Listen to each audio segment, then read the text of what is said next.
Welcome to the Cybersecurity Vault. I'm your host, Matthew Rosenquist, CISO, industry cybersecurity strategist and advisor. And today, we're going to talk about how social engineering is masterful at exploiting people and how we can address human behavioral vulnerabilities. And I'm going to be talking with Sumona Banerji. Sumona is the founder and director of the MindShield Institute, which conducts cyber psychology research and develops cognitive security frameworks. Sumona is also an international speaker on behalf of security and victimization. Welcome, Sumona. Thank you for coming and talking with us today. Thank you so much for having me here, Matthew. Really, such a pleasure to. Well, social engineering is such a major problem in our industry. And depending on the metrics we look at, it's between 60 and over 90% of the attacks somehow interact with the wetware, the human, and take advantage of their vulnerabilities. So, why is, in your mind, social engineering such this major problem? And how are hackers really exploiting the vulnerabilities of our human mind? You know, social engineering has been around since the history of humanity. It has just changed its forms and the channels with which it's being delivered.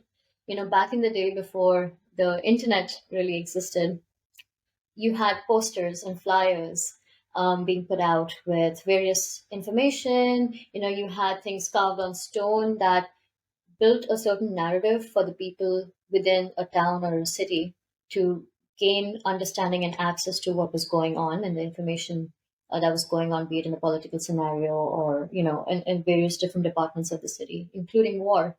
And one of the best ways to control the narrative was to be very curated about how that information was being rolled out and who had access to what information. And it's kind of always been the practice of control over narrative in such a way that it exploits some very fundamental evolutionary heuristics that humans have in order to keep them in a certain state of mind or trigger and elicit a certain behavior that otherwise it could either be good, it could be used for good as well, but in the context of social engineering, as we're talking about today, is used to the benefit of threat actors and at the detriment of the person. So, given the fact that over the last 30,000 years, the human brain hasn't really changed, we still fall for the same fear factors. We still experience anxiety. We still have all these emotions that are the same emotions that we had when we were cavemen. It's so easy to actually manipulate that because it's not changed for so long. The only difference now is that threat actors are able to use the cyberspace and the tools that the internet has provided us to really curate and to be more targeted to not just a population but to an individual, right? And that targeting is now, be it through AI, be it through just normal news or social media, it has increased in its potency. And this is the best way to commit any kind of attack, right? Because it goes under the radar. It can be done anonymously. It's the cheapest form of an attack, really. And there is no real defense against it. So if I was a hacker or if I was someone who wanted to cause a disruption within an enterprise or even just within a civilization, social engineering is the way I would go about it instead of just using other forms of like technical hacking. So I don't know if that answers your question, but Well, that's why I'm so you're fascinated. saying that this is based on manipulation of information, and this has been around, since the beginning of mankind, probably. And so it goes back to our, as you said, kind of caveman brain, right? The foundations of many of the base emotions and mental structures that we have. Now, our technology has evolved very quickly, but it sounds like our human brain at its base levels hasn't evolved at that same pace. right? For that same kind of breadth of communication that our technology has. And that's where that vulnerability is. No matter where we have our technology, typically there's a human somewhere in the scenes as part of a cog in the system.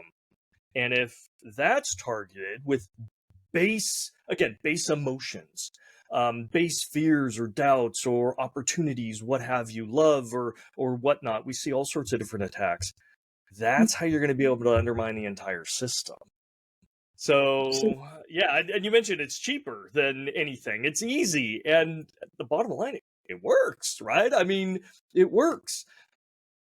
So these hackers, and I guess in previously we would have called them criminals or fraudsters or whatever, because back in the day they were trying to steal your coin or your assets or your children or whatever it is. They've moved into cyberspace.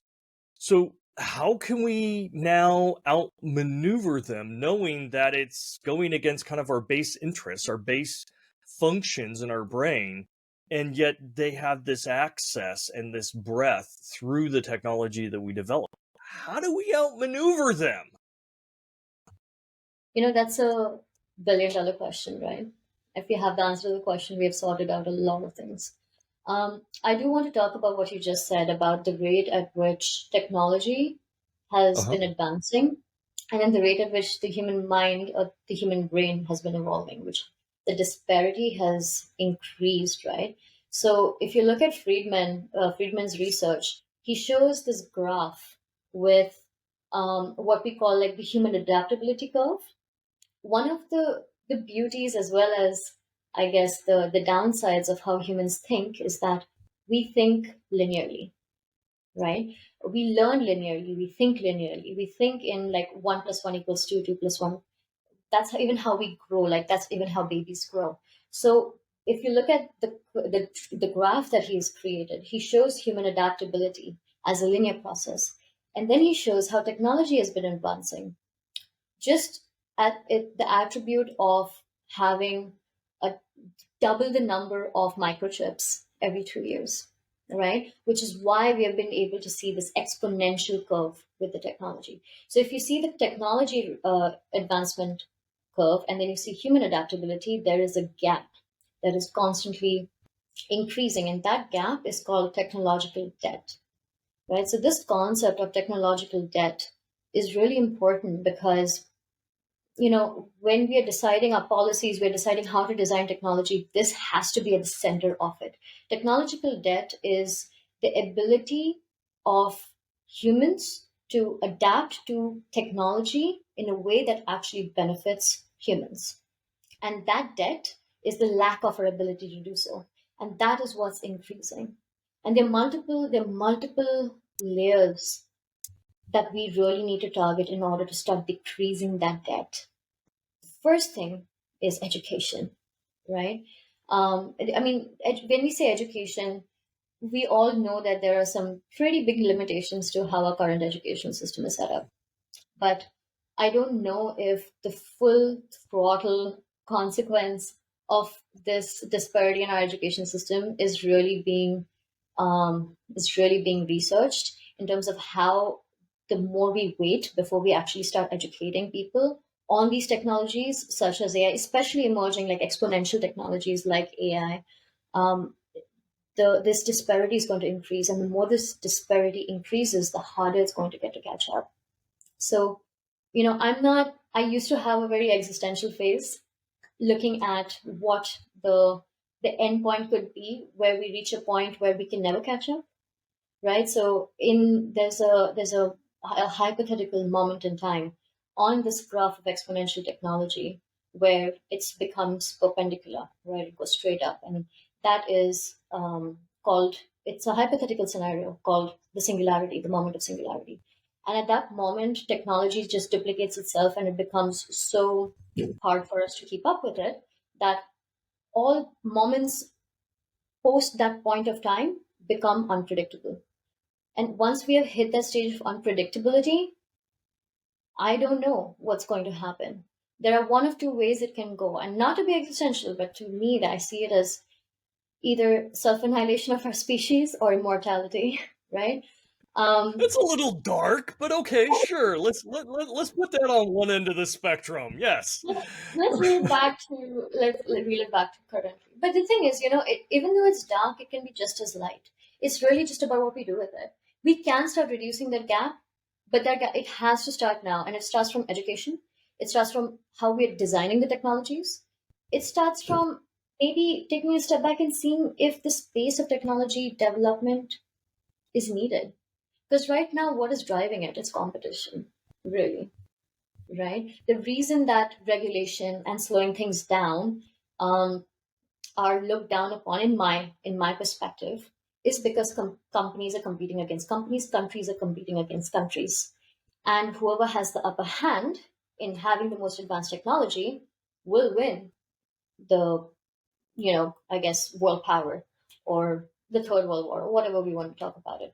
Um, and I think because we are approaching technology from this paradigm, everything else is being shoved away. So ethics boards are being dismissed, right? Ethical guardrails are being broken. Policies are taking forever to actually develop. People are not actually pushing for it either. There's no funding. It's so hard to get funding for ethical technology or for nonprofits that are trying to push policy. And that's because the incentives and the economic incentives to move fast and break things is just much higher. That's just the reality of what it is right now.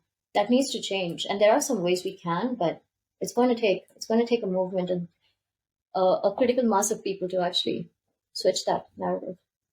So that's a very systemic point of view, right? Okay, it's at the government, the national, the international level.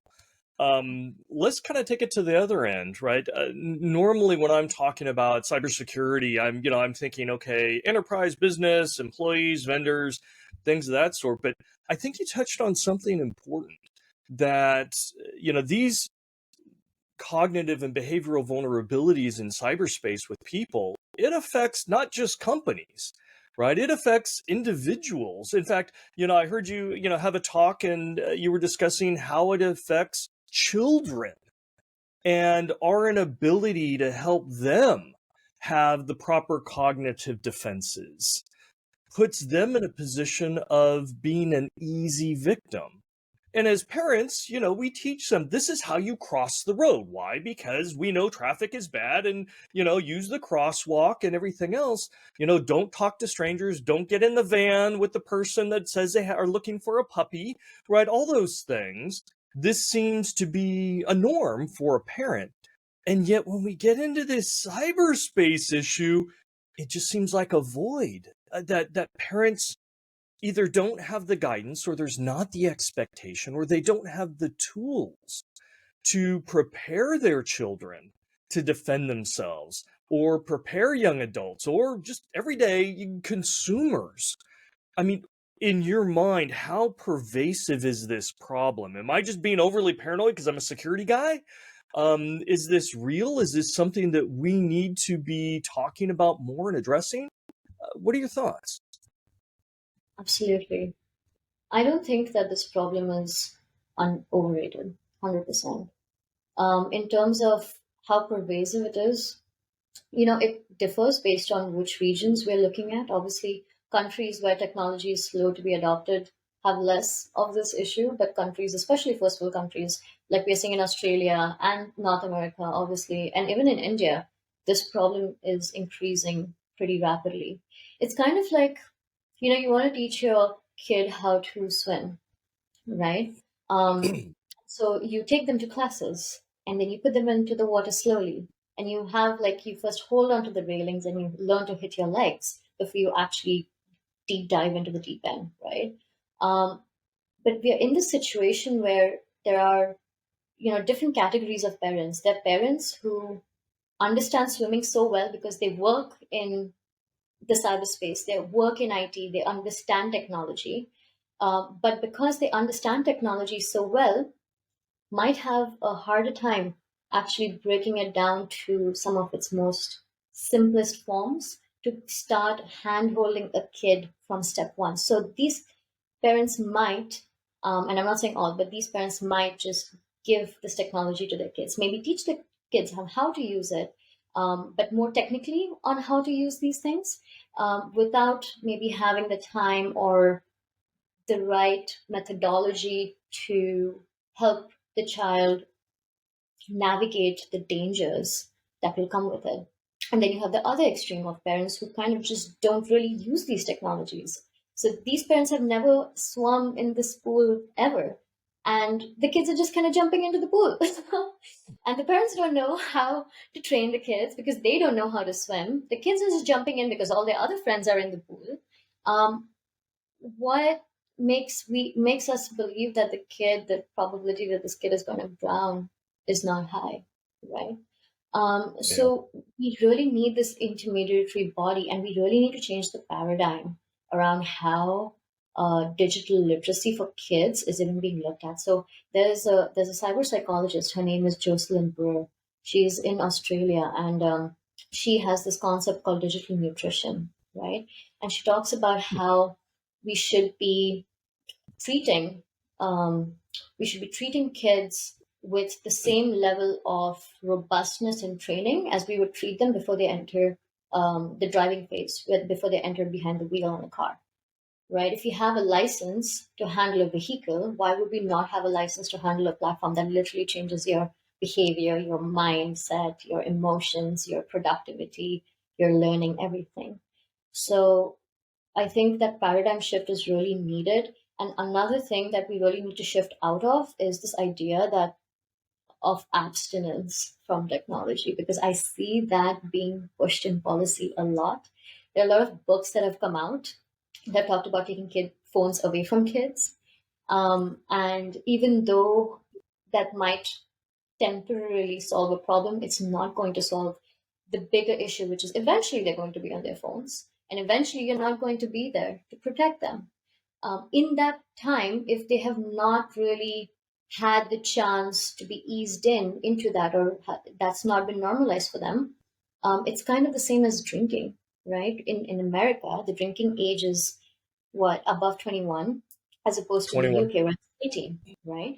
Now, when you've Hmm. increased the drinking age to 21 because you've abstained, you've caused an abstention, it doesn't stop kids from drinking in college. Kids are still drinking in college. They're just drinking without their No, parents knowing, no, right? With no no, support system. definitely not. No, definitely not. It's just the reality of things. Kids will do what kids do. They use these technologies because their whole lives, their entire social world is on these technologies. Taking it away does not help. We have to train them to use them in a mindful way. That's the only way forward. So education really needs to take responsibility for this, bringing in digital intelligence, digital citizenship, digital literacy, media literacy. I mean, media literacy is kind of different. We're talking about something a little different with digital intelligence, which we can go into, but that really needs to be part of schooling systems, almost as general as math, right? Like no one questions why we have math in school. It's because you're going to use these skills all through life. It's the same thing with digital intelligence. It needs to be as fundamental as math. So you had mentioned Australia, and what do you think of the recent law that they just passed in regards to social media, where they're saying that for children, children are not going to be allowed to use social media platforms until they reach a certain age, and they just enacted this. I mean, on the one hand, it now gives a certain amount of time that the parents will have, as well as the school system, education system, whatever, to help train and prepare. But on the other hand, it's also basically forbidding them from using it until they reach a certain age. Where does that fit in kind of your paradigm? Is this a good model? Is this something that needs to be modified? Is this a horrible model? What do you think? Let me throw the question back at you. At what age would So you want to go to Australia sometime soon and you don't want to get kicked out. Okay, yes. Throw it back at me. at what age would you be comfortable or have been comfortable with your kids using social media? Do you And use again, social for me, I'm paranoid. I'm paranoid. I do want them to learn early, right? And I introduce them kind of like what you were talking about nutrition. There's a certain foundation. My children know, for example, if we actually take nutrition, right? When we're deciding what to eat for dinner, they know they have to pick a protein, a carb, and a vegetable. right? They already understand. They understand why, right? The vegetables provide minerals, and the protein provides, the building blocks for muscle, and they're growing, and the carbs provide energy, and so they understand it at that level. I address, at least with my children, the same thing when it comes to social media. Do I want them to automatically be on Instagram and I have no visibility of what they're doing or who they're connected to? And they're age 7? No, I don't.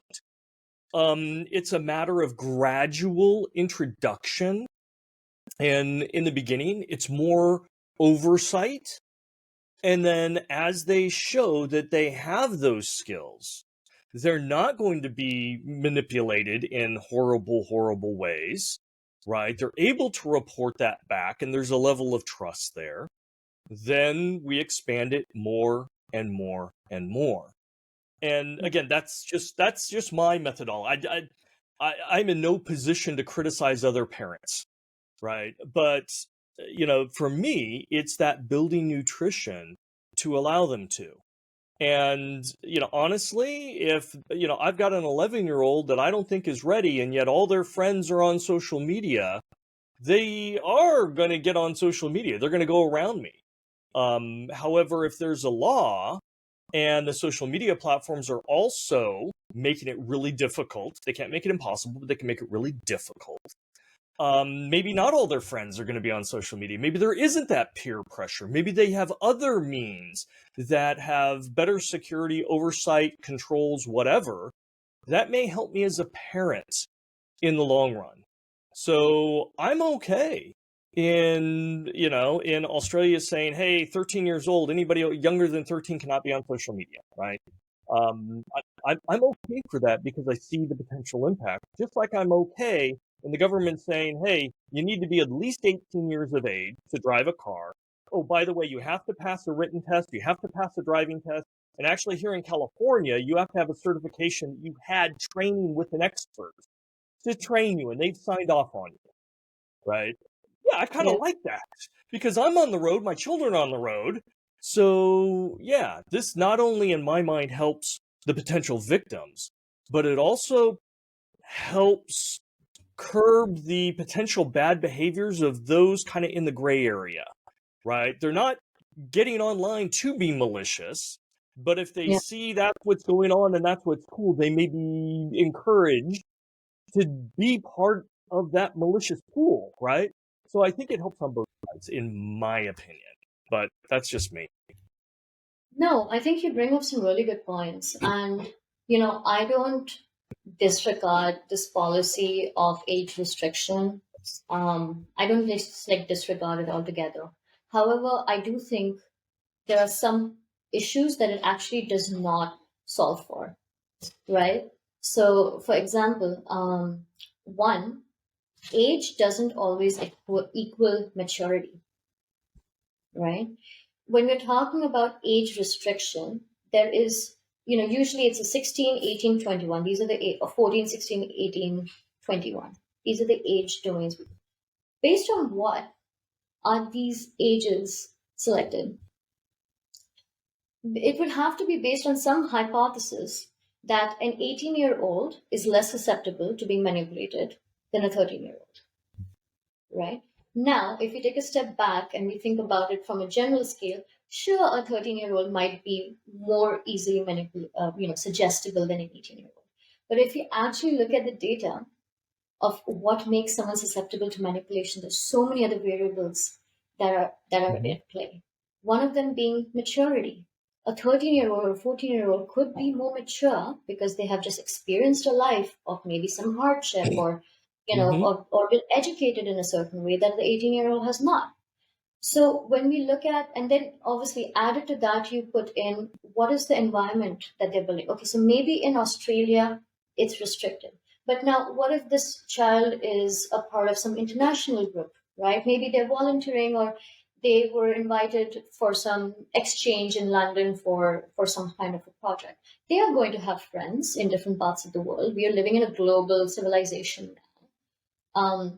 And they are going to eventually meet people and have their friends be online. That's where so much of even education is taking place. with Roblox and a lot of these other technologies and platforms coming up, right? So at what point do we tell a kid that no, just because you're living in this country, you cannot use social media until this age? Because apparently there is some statistic that says at this age suddenly your prefrontal cortex has developed enough, which is, by the way, not completely proved either. The prefrontal cortex actually keeps developing all the way till 25, 26, maybe even 27 years of age. So even this arbitrary 21 number is very arbitrary, right? Which is why people can enroll in the military in the States at 18 and handle guns and maybe give their life for the country but not have a beer. It doesn't completely make sense. So I think the current policy is being pushed as maybe a little band aid, maybe something to slow it down. But I think it's still coming from an old paradigm, which is not is not solving the problem. And again, social engineering, it's not just kids it's targeting, it's young adults, it's it's late teens, people who are in their rebellious stage, people who, when they're trying to break out of their childhood identity, trying to rediscover themselves in the world.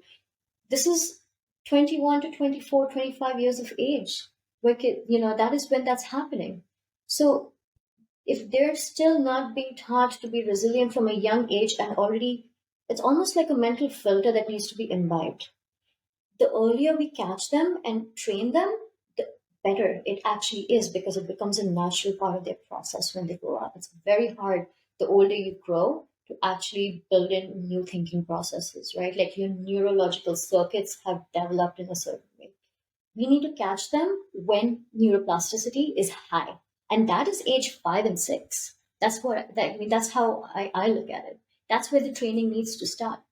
And maybe there are different tiers of access to social media. Maybe there are different kinds of social media platforms, right? That don't have, it is not based on posts or does not have the same kind of algorithms. But this whole age restriction thing, controversial opinion, I think it's deflecting the responsibility of where the problem lies back on the parents and some age restriction policy, not on how the algorithm is being designed, how the platform itself is being designed, right? It's still deflecting it out away from the companies that are designing these platforms.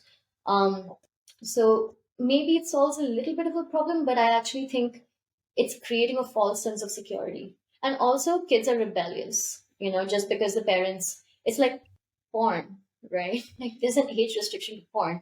No one really go, and you can just lie and you can just use your older brother's, whatever, like you use someone else's ID and get on. It doesn't stop people from using it, right? It only creates a false sense of security, and it creates more ignorance with the family because they don't know that their kids are using it, which is even more dangerous.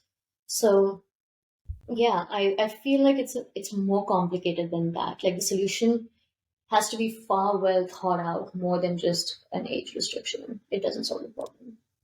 So I'm hearing a couple of themes here, and so I'm going to take it back to the cybersecurity. Okay, how do we get our employees not to click on things and whatnot? And a couple of common themes that I'm hearing you talk about is education, right? It's that literacy, right? That awareness. And the other thing that you mentioned is the platform design, which I would also include, user interfaces and things of that sort. So, from a cybercrime perspective, how do we get adults, whether they're employees or just regular adults, right? How do we get them to be better hardened, patched? I mean, what do I don't even know what we call it. I know in a technical term we say if there's a vulnerability, you patch it. Resilience.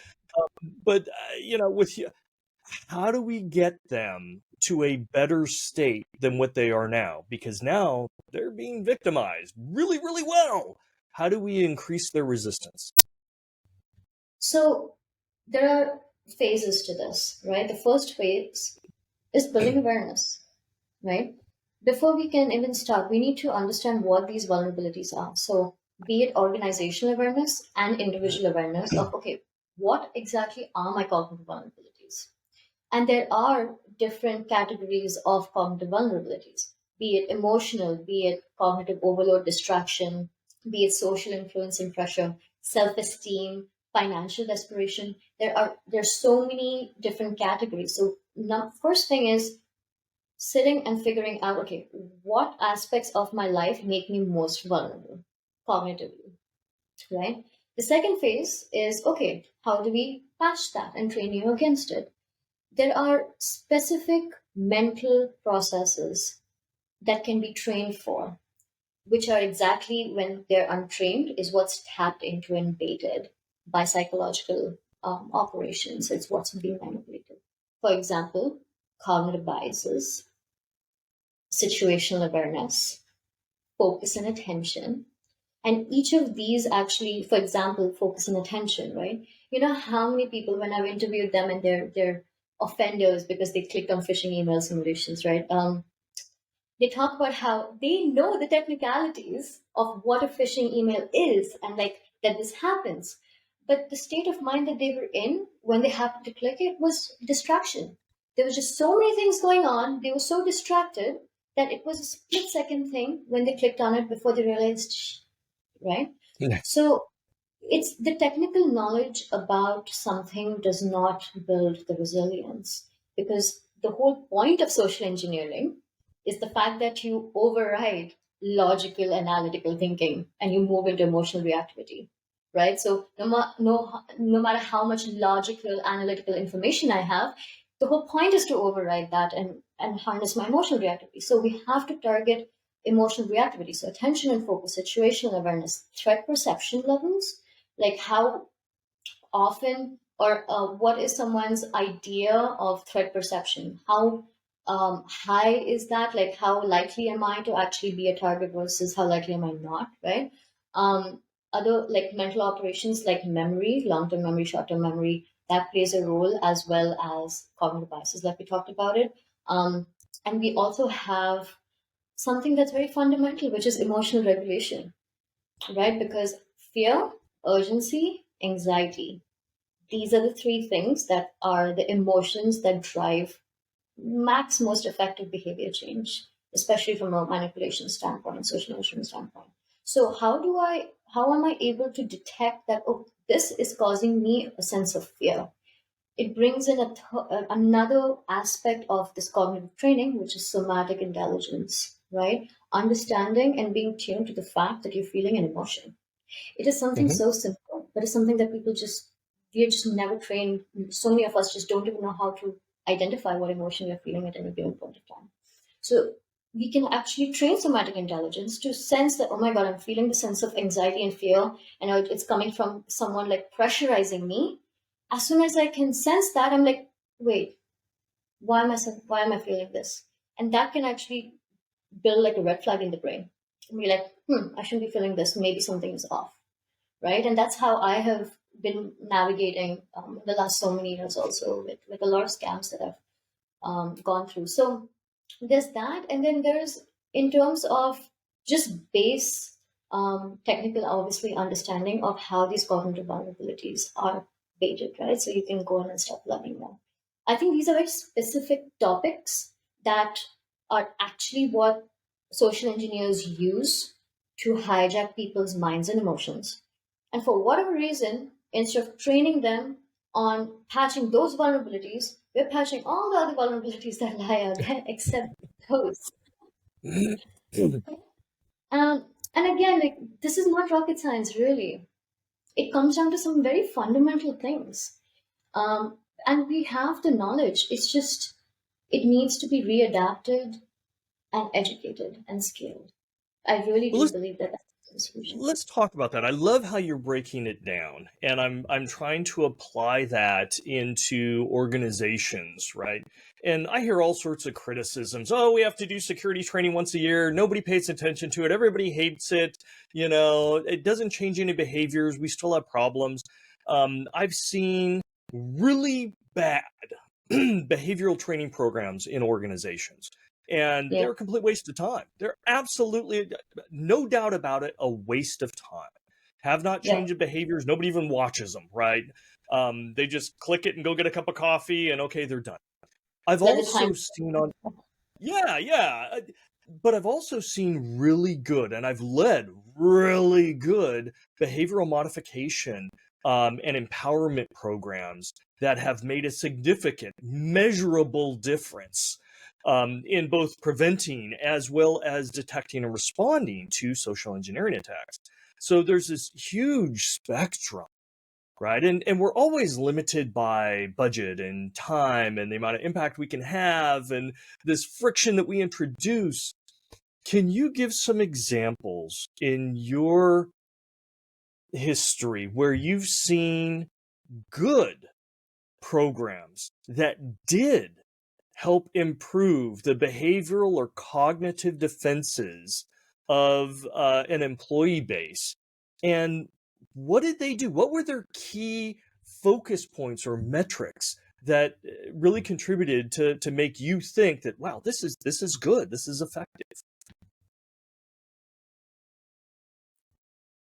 So I would say that I have actually not experienced that from a cybersecurity standpoint specifically, but building behavior change and cognitive resiliency in other aspects of life, I have experienced. Because for a long time, I was focused on the mental health industry, right? How people act in one way is how they act in all other ways, right? So if someone is succumbing to social pressure to make a certain decision, for example, um, be it the decision to get married or the decision to in the moment of time they don't want to go out because they know they need to do something, but there's social pressure, so they go out. Small everyday life things, right? um, I've been part of coaching programs. I've also been a life coach myself. So, I've seen that if you can take someone's natural predisposition and map out for them what their current state looks like and what their future state could look like, and show them that the gap to getting what they really want, because at the end of the day, no one's really happy with the cognitive vulnerabilities they have. People know that they have, they just don't know what to do about it, right? Um, so if you can map out and show them that the gap is only this much, there are actual behavioral things they can do. So, for example, be it, again, this is not a cyber, this is a different paradigm. So, writing, right? So as soon as you feel like, I had a thing with a rubber band, where as soon as you feel like this social pressure coming and it's pushing you to do something you don't want to do, like snap your rubber band. Just that motion can be an anchor point. The idea is to create an anchor point for people when they are experiencing something and they realize they're acting out of a pattern, versus getting them out of it and then making a conscious decision instead. So the whole problem with what we are talking about with social engineering is people are acting out of a pattern, right? The intention and conscious awareness is low. They're acting unconsciously, right? The idea is to move them from that, which is also called systems one thinking, if you like thinking fast and slow, to move into systems two thinking, which is move into intentional action. And most Right. people actually just need that one anchor point to snap them out of an unconscious movement or an unconscious action into a conscious state. And as soon as they're there, they change the decisions. They change it like that, Yes. right? Yes. So, Absolutely. yeah. So moving someone from the systems one to systems two using some anchor. Maybe that anchor is drink a glass of water. So, for example, um, this has happened in high stress situations when you're being pressurized, or like you are having a conflict with someone. This is just even from a professional standpoint. Something that is an anchor point that I've had people do is just pause and drink a full glass of water. Something as simple as that changes that person's narrative. Now they've associated a Mhm. fight with feeling thirsty and drinking water. Once they're drinking water, it triggers that anchor point. So now they can change and be like, otherwise I would have been aggressive and been triggered and acted like this. But now I can choose to consciously deal with the situation in the ways that I've learned. It's a So mental pause. Yes. Give it's the a mental mental pause. an anchor point. And I think Hmm. that many things like this can be used in mass scale within organizations to create that behavior change. And the other thing is, You mentioned why current cybersecurity training is usually so bad. It's because there is no relevance established. Like, why Yes. should someone care about it? Even in the narrative in the story, it's all about, oh, help your IT department protect your organization against cybercrime. I just joined this company. I care Right. about how much I'm getting paid. That's Money. not my job, right? Exactly. Why should I care? And if you're starting with not establishing any relevance or any incentive for them to care, of course it's not going to be effective, Yes. right? So the narrative and how we're even educating, it needs to change to start aligning cybersecurity and organizational goals with personal goals, right? As soon as if you tell me that, hey, you've been working for 40 years of your life, you could wake up one day in the morning and your bank balance is at zero. Why? Because you clicked on one email. That can happen to you. And this is how we will prevent that from happening to you, Yeah. right? Once you train them with that, I mean, and I don't mean fear mongering, I mean actual real relevance of like what can Yes. be It done, needs to be right? relevant. Absolutely. Exactly. Then their actions will speak for themselves, and then it will just, whether it's their organizational email or their personal email, because that's the other thing. Most people do cybersecurity awareness training and they have like a stick on their shoulder when they're in their office, and then they go home and they forget everything and they're just back to acting out of their normal heuristics, right? And that's where social engineers attack a lot of people on their personal devices and their personal emails and social media. Hmm. So the whole paradigm around how cybersecurity, the relevance that it establishes, how it makes people care about it, really needs to change. And it's so funny because we're teaching them behavioral change, but it seems like it's not being designed with a lot of behavioral change principles We're not forward. doing it well. And that goes for everything you want to teach somebody. If you want to teach a child math, you actually have to teach them the relevance. Well, why do I need to know addition? Why do I need to know subtraction? I don't need to know that. Well, Yeah, yeah, you do. And you explain why. You're going to use it for the rest of your life. This is once you've established that, right? And for my kids, well, you've got to count out how many pieces of candy you're going to have for dessert. Oh, well, no, now I need to know math. Yes. Right. But if we don't establish relevance, it goes in one ear and out the other. Right. And the other thing that you touched on, I think that is so important that we often forget that should be a goal as part of these programs is not just an individual change, but a culture change. yeah, It's not just one person you have to train everybody, and they will then self reinforce each other.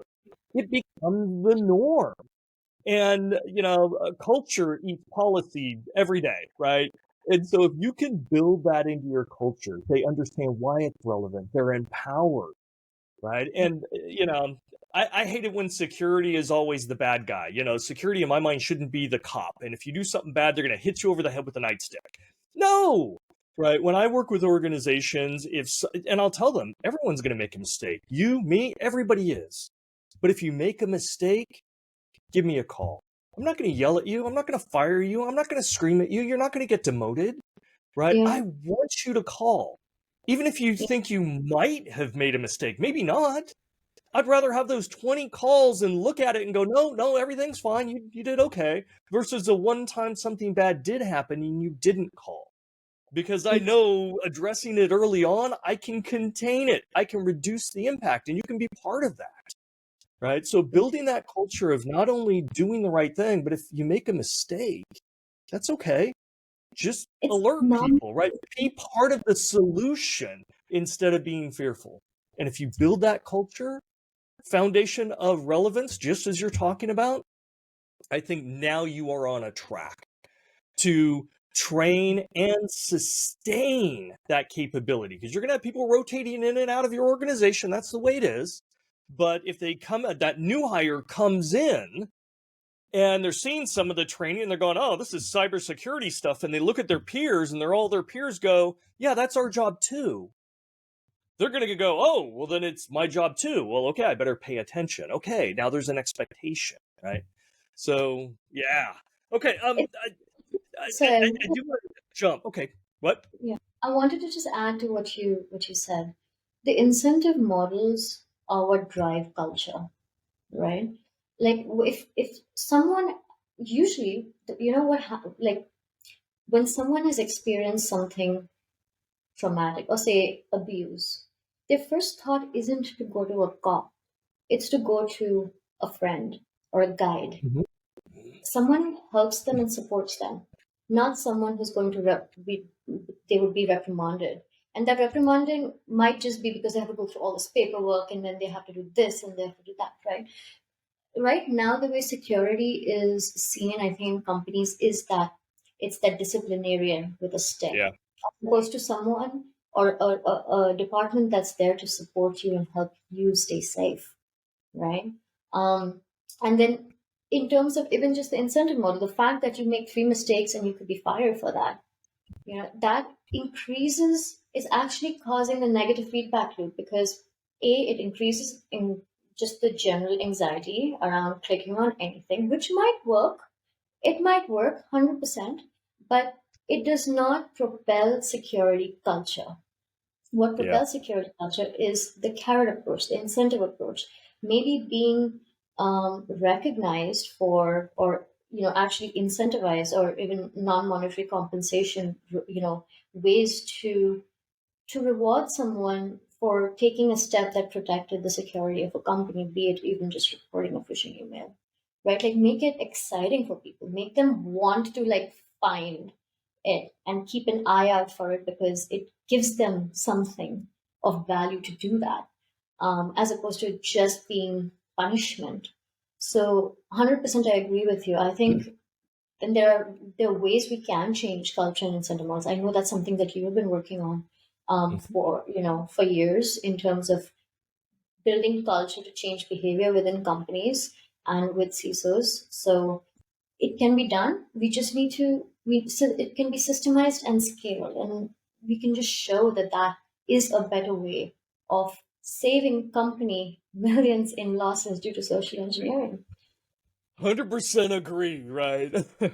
And you mentioned scalability, which leads to kind of to my next question, right? With Gen AI and DL and ML, everything kind of flooding in, and Yeah. all of these tools do help scalability and do help greater reach and analysis and so forth. What do you think the impact of AI, either as a benefit to behavioral security or as a detriment to behavioral security? What do you think we're going to see in the next couple of years? It's definitely going to be both, right?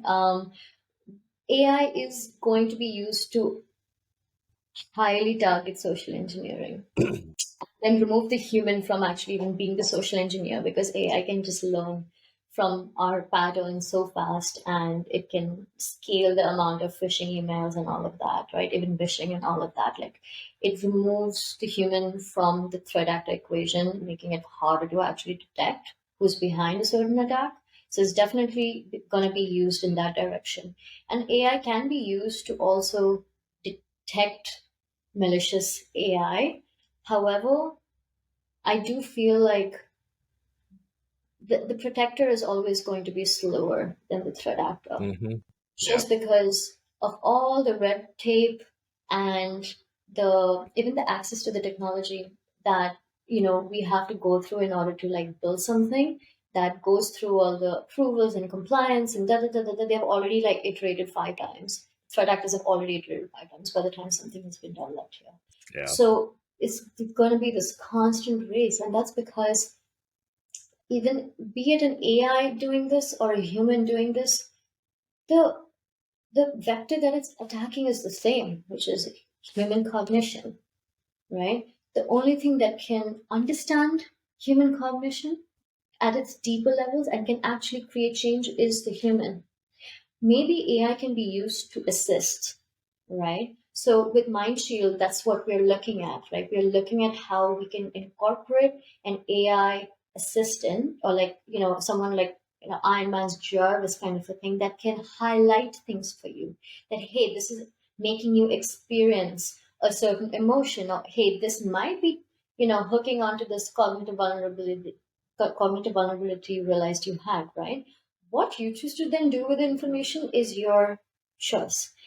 I think this is another really important thing we need to like mediate when we are using AI in the picture, which is where does the control lie in the final decision, right? Like, is the AI making choices for me, or is it guiding me to then make a final choice? Does the autonomy and the control lie in the hands of the human or in the hands of the AI? Maybe there's a part of it that lies in the hands of the AI, but when it comes to, again, scalability of solutions through social media, or an AI deciding, like, you should see this comment or you should not see this comment, or whatnot, I think that there is a level of dependency that we might build on these technologies to do things which might not always be beneficial because it's ridden with bias and it can hallucinate and it does not understand the complexities and the variables that build a human being, right? I might want the negative feedback on my social media because I'm okay getting that feedback because it's helping me grow and learn and navigate, as opposed to someone who it'll harm profusely. So, we need to make sure that how we're designing AI maintains autonomy and control with the human and only acts as a guide. And that is, I think, it's the human at the end of the day. We have the power. It's honestly not been that difficult to switch our paradigm to learning what our vulnerabilities are and then highlighting and building awareness of when it's being baited. I think it takes no more than, obviously based on your age, right? But like if you catch someone young, it takes no more than 6 to 8 months of training to really change how someone acts out of emotional reactivity.